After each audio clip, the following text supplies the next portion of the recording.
to Urban U. I'm Tina Beth Pina right here at BMCC. And I'm Ari Goldberg. Here's what we got for you this month. A 68-year-old graduates valedictorian, a drone class being taught to young journalism students, and plenty more. But first, New York City is the dance capital of the United States, and the CUNY Dance Initiative is another reason why. Let's take a look.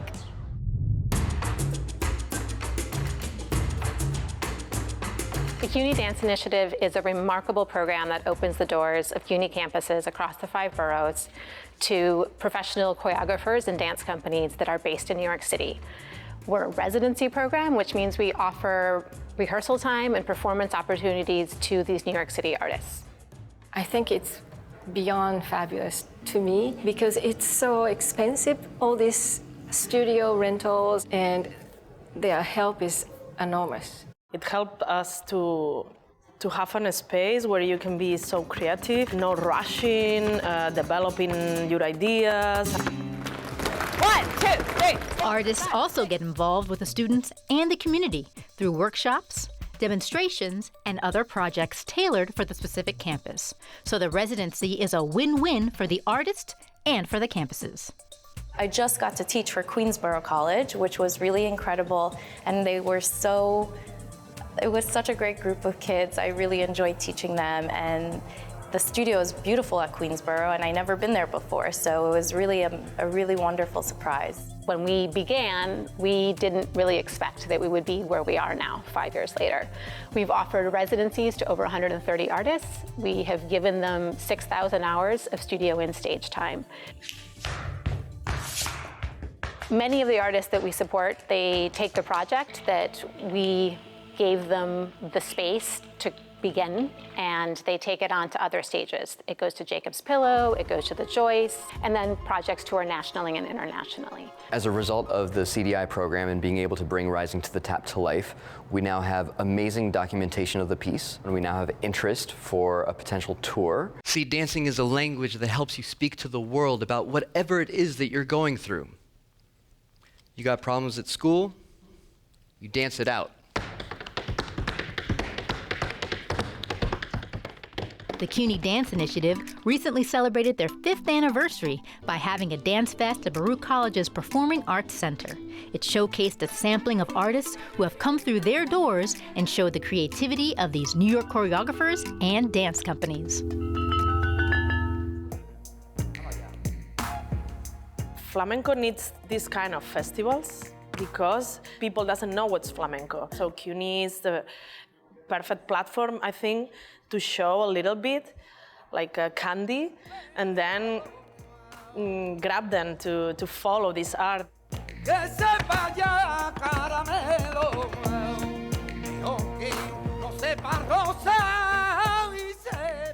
I think dance offers a way for people to see and experience art and connect to their bodies in a way that other art forms may not. And especially with many of the choreographers that we present, who are from a variety of cultural backgrounds, a variety of perspectives, they offer something to an audience member where they can say, oh, it was just so amazing for me to see this on stage. You can go to these exciting dance performances on many CUNY campuses. It's great dance at a modest price or even free. Go to cuny.edu/dance initiative to find out about what's happening next month. When you think of women on motorcycles, what comes to mind? A woman in the back holding a guy's waist, or a woman in front steering the machine herself? Abby Ashola spoke to one CUNY professor who uncovered a history of female bikers in the driver's seat.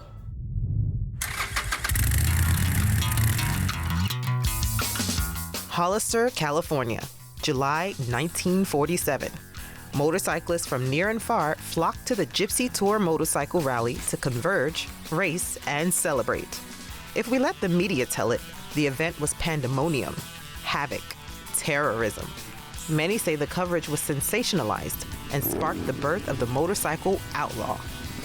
Before that, men and women were both riding motorcycles. They were involved in the war efforts in World War II, riding motorcycles. Women on the home front riding motorcycles as a way to save fuel. But, you know, there was kind of a shift in terms of a national scare about these small town invasions by hordes of motorcyclists. And the media really latched onto it. But really what I saw is that the women were largely erased as active agents and were sort of firmly placed on the back of the motorcycle.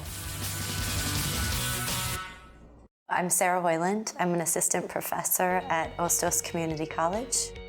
For over a decade, Hoyland has been dedicated to learning more about the role of women in motorcycle clubs. To further her research, she took a trip to Hollister and discovered hidden history from the event, including several rare photos of women who attended, wearing patches typically allotted to men who ride in packs. Think Hell's Angels. Such insignia likely means these women were a motorcycle club themselves. You know, when I saw the patches on their backs, this was a huge indication to me that I was coming upon something new. These old filing cabinets were full of photographs that kind of expanded the story of Hollister, and one that showed, you know, a robust group of women wearing a patch with motorcycles and arms draped around sailors, and just having a good time. It's a far cry from how women in motorcycle culture have been depicted in popular culture as a result of the media's portrayal of Hollister. Do you want something? Take, for example, the 1953 film The Wild One, starring Marlon Brando. How important is The Wild One to the history of women on bikes? So Stanley Kramer took the events that were largely reproduced in the San Francisco Chronicle, which is kind of this exaggerated story about Hollister. And what ends up happening in that film is that women become completely erased, right? So the types of women that we see in The Wild One are the innocent, blonde, very white. And so Kathy, right, becomes sort of the picture of the woman who's falling for the bad boy biker. Picnic, man, you are too square. I have to straighten you out. Women continued to be portrayed as props in countless biker films released all the way into the 1970s. It's kind of like this good girl gone to the bad side, meet the debutante in a leather skirt. But then a few come out, right, where women are central, and they're interesting, right, for several reasons. But the language in which these women are used are kitten on wheels with her bike, her boots, and bikini. Wow. Right? So, you know, these highly sexualized images of women. Hoyland's interest in the motorcycle world first came when she married a biker and noticed how women in the subculture were treated and written about. During her time as a doctoral student, she decided to take on the topic for her thesis.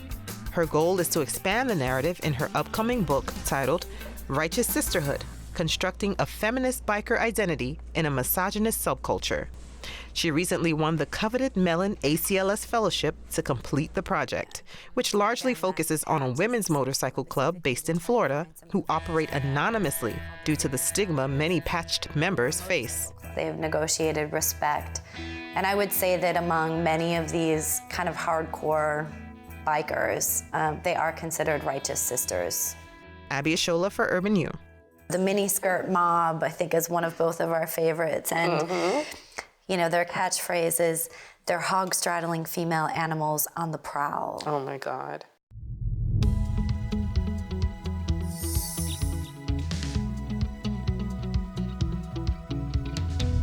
One of our very own CUNY-TV interns, Sonia Colon, produced and edited this next piece. It's a portrait of one of her fellow interns, Anthony Sewell from City Tech. I'm Anthony Sewell, I'm 32 years old, and I'm studying advertising design at City Tech CUNY. I originally came to City Tech with the idea of doing graphic design. I like telling stories. I also like working with video. I figured, why not combine the skills of selling and my design skills at City Tech CUNY. Coming back as an older student, it's good and it can be bad. The stakes are higher. You know, I got rent to make. You know, I noticed that the older I get, the less energy I'm gonna have. I grew up in foster care for the most part, all up until 18. That's like when I went into college. I was attending Polytechnic Institute, in Brooklyn, which is now NYU. I went there for 2 years. Administrative Children's Services, they were paying for school, and then they had a bureaucratic turnover, so they were no longer able to pay for school. One day I was 18 years old, you know, going to school. Next thing you know, I'm doing 10 years in sales. So there's been like challenges. I look at my week and I get overwhelmed because on any given day I can be at work, school, therapy, AA. Some days I do all of those things. I've had to draw a lot of boundaries in my professional and personal life to do this. I have projects and I have partners, so I have to show up. I don't want to like not show up and let people down. There's moments where even though you're doing things for yourself, you're still like, I don't have time for myself. I knew by going back to school, I could live that life. You know, certain freedoms would be available to me. I'm gonna try and get a job within the advertising, if not the TV sector. I'll never be rich or anything like that, but I'll be doing something that makes me happy and that I feel good about at the end of the day, and I feel confident in moving into the future. The tools that journalists use are constantly evolving, and the Craig Newmark School of Journalism is evolving right along with them. Andrew Falzone went to learn about a class that's teaching journalists to use drones. It was just fun, like to start it up and hear them. It's like getting behind your car for the first time. You get to turn on the engine, you're like, oh, okay, I'm in control. Toussaint Campbell was one of about 20 students that we met at Calvert-Vaux Airfield in Brooklyn. It was their first time flying their drones. You start it up and you hear the motor and it's just going up and you're like, okay, getting the hang of the controls, feeling it out. Drones come in different shapes and sizes, but most of them look like this: a quadcopter with 4 propellers to provide extra stability in flight. Students got comfortable with setting up, launching, and landing their drones. They also learned some techniques for getting the video they'd need to get the job done after graduating. So we teach how to fly the drone, how to get the basic shots that you would need as a journalist. But more important than that are the ethical issues, which are still being worked out, right? There are laws, there are regulations about where you can fly and where you can't fly. But as a journalist, you have to balance those with privacy concerns, with nuisance concerns, and the general stigma that drones have right now. Now, in order to learn how to fly a drone like this one, students are spending time in the field, but they also need to pass an FAA exam to get their license, and so that means time spent in the classroom. The 5-week course actually starts in the classroom, where students learn about the FAA's drone rules. They need to be able to interpret complicated airspace maps like these, known in the industry as sectional charts. They also cover topics like weather, airport operations, emergency procedures, and pre-flight checklists. It's a contrast. So the drones are really easy to fly. You saw it today. It's the first time all of these students have flown a drone, and they all did it. They went up, they circled, they came back, and they landed. It's pretty easy to fly a drone. What's hard is understanding when and where you can fly a drone, where it's legal, how high you can go, what you can do. And that's what we study in the classroom. So it's a balance between learning how to fly it and knowing when and where to fly it. And students like Stephanie Chukwuma know the class is time well spent, knowing they'll be able to capture the same images they see as part of regular news coverage. It's honestly, it's just amazing, and it really makes it come alive, you know? It's allowing people to see things that we necessarily didn't see before in footage, you know? So it's pretty captivating. I'm Andrew Falzone for Urban U on CUNY-TV. We don't exactly think of New York City as a bastion of wildlife, but at Kingsborough Community College, where its campus is surrounded by water on 3 sides, there's plenty of opportunities for students to go out and study wildlife in the field. The urban landscapes are not conducive to nature study, so these kids learn lessons: don't go out alone, don't wander into the bushes, don't pick something up off the ground. You've got to go poke something gross and pick it up and see what it does and explore it, and that curiosity can lead to, I think, life-changing career changes. So many kids who do science well don't even realize they can do it. Ecology's Christina Colon is a big believer in experiential learning. because she comes from a hands-on background from her early work at the Bronx Zoo, instead of just in a classroom setting. And at Kingsborough Community College, she's been able to give students science opportunities out in the field that they don't get in most community colleges. I don't see that happening a lot. I think funding cuts, potential for lawsuits, and all those things around the country have made schools decide to keep kids indoors, keep students indoors. So if they do a simulation in a lab, they might learn the concept. If they go out into the field and work with real scientists who are doing real data collection on a global project or a nationwide project, now they are citizen scientists, and they can take that to the interview. They can take that to the job recruiter, and their part was just as important as anybody else's. In practice, being citizen scientists means involving students in her work.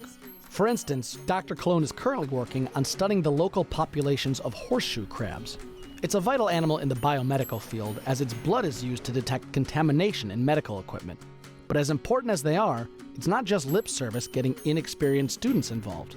They are indeed a vital part of the project. We have horseshoe crabs that come ashore and spawn on our campus, so we can go right down to the water's edge. After the adults are finished with their spawning peaks, I go out with my students and we collect samples of sand all along the beach and bring it back into the laboratory and look for those eggs. And that's very labor intensive, but the students really love it because we're going to the beach. And they come into the lab and they get to see what was in those sand samples. Quite simply, without the students, there just wouldn't be enough manpower to sort through all the samples, to count all the eggs, to keep track of the vital horseshoe crabs. She has the same trust in her students when it comes to her research on another animal you wouldn't normally think of in an urban setting: New York City's coyote population. I will give them a flash drive with 10,000 photographs of different animals in a kind of a dim forested area, and if they have good eyesight, they can tell me, oh yeah, there was 4 raccoons in that picture, and then there was a coyote that came by, and the next picture it was the same coyote, and all of that can be put into a database that is priceless for the scientists who then take that data to the next level, and they will problem solve in ways that scientists are sometimes trained not to problem solve in because we're trained to do things a certain way, and they will come up with fantastic data. For Cologne, being a citizen scientist is a form of civic engagement. Just because you grew up surrounded by concrete doesn't mean you can't explore the wildlife hiding in your city. Once they learn that skill set, becoming a scientist is not necessarily any more difficult than becoming an expert in anything else. When I didn't believe I could become a scientist, and then suddenly I had a PhD and I realized, wow, I'm actually a scientist, and this is a skill set that I could translate, that I could teach, and that's one of the things I do at Kingsborough. With the citizen scientists here at Kingsborough Community College, we're from crabs to coyotes in New York City. Science is for everybody. I'm Ari Goldberg for Urban U. If you ever wanted to master the art of photography, now you can at Kingsborough Community College. Abby Ashola has a story in this edition of Who Runs It?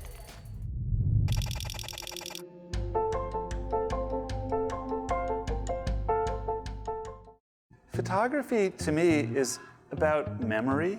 It's about how we understand memory. It's a container of memory. We're sort of swimming in this, visual culture of photographs that we're generating. It's a really exciting time to be teaching. So I'll shoot at f8, same kind of picture here, and you'll see that outside is a little bit brighter. I'm Abby Ashola here at the Kingsborough Community College Photography Studio. On this edition of Who Runs It, meet Professor Tommy Mintz. I teach digital photography, black and white, film photography. I'm also the faculty advisor to the photography club. In Mintz's digital photography class, students learn to shoot on professional cameras and edit their work using industry standard software.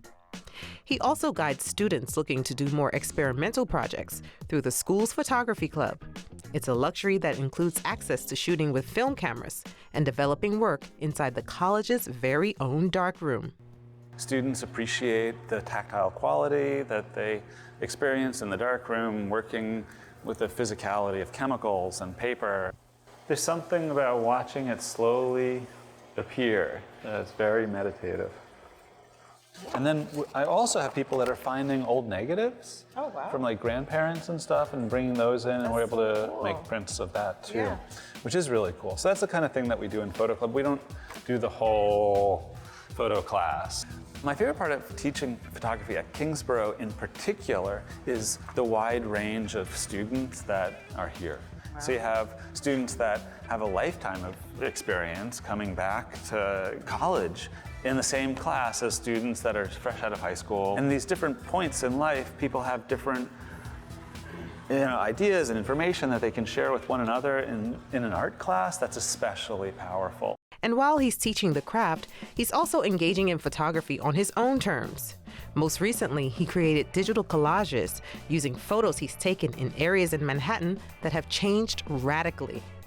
The series was on display at the Hudson Guild Gallery, a full circle moment for the Manhattan native who found photography as a young student in the city. I definitely had a camera for as long as I can remember. I had a disc camera that I remember like saving money to get the film and then develop the film and waiting for the film to come back.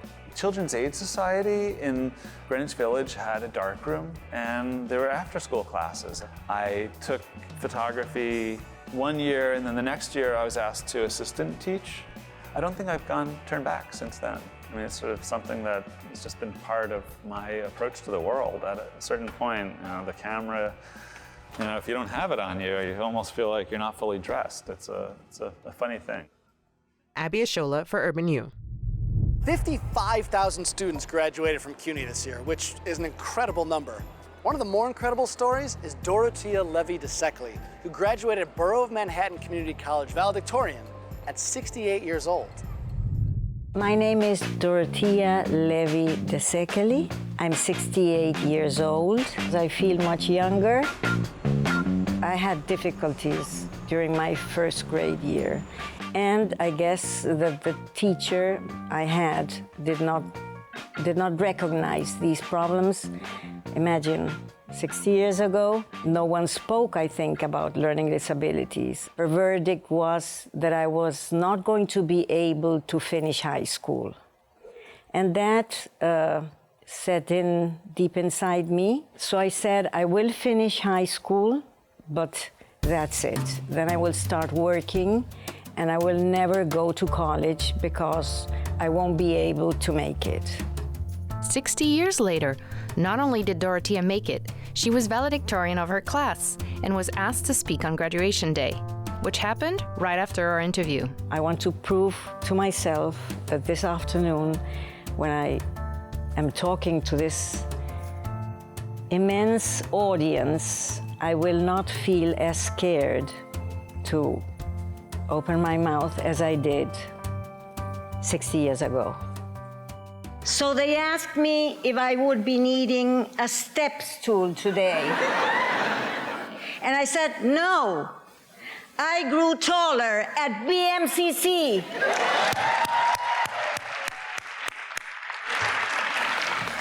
I'm glad they left one anyway. My parents escaped Nazi Germany. I left Argentina because of the repression. I moved to Venezuela, where my 3 children were born. And I left Venezuela with my daughter and my 2 grandchildren because of the dire situation there. After starting over in so many countries, it was finally Dorothea's chance to get back to her education. But Dorothea recalled her first day at BMCC not being easy. My daughter came with me up until the doors at BMCC on Chambers Street. When I saw the amount of students walking in, everyone with a sense of purpose, of course I was extremely scared and insecure. And I said, I can't make it. And so she told me, this is the United States of America, you have a voice. Each one of you, my classmates, impressed me with your empathy, your kindness, your openness. Not a single one of you asked me, what are you doing here? Or just, how old are you? My 3 children studied, 2 of them in the United States and 1 in Europe, at very distinguished institutions. And they were so happy to hear the amazing experience that I had at BMCC. There's two secrets though: hard work and determination. And if you do not have people right next to you that are willing to support you, contact me. Don't let age be your cage, is what I say. I want to keep on learning, but not only from books and professors and academia, but from other people, from classmates, from human beings. The day I stop learning, I won't be alive anymore. For Urban U, I'm Maria Vamy. That's our show for today. For more information on what you just saw, check out our website at tv.cuny.edu or check out our Urban U Facebook page. That's all for this month. See you next time. Bye.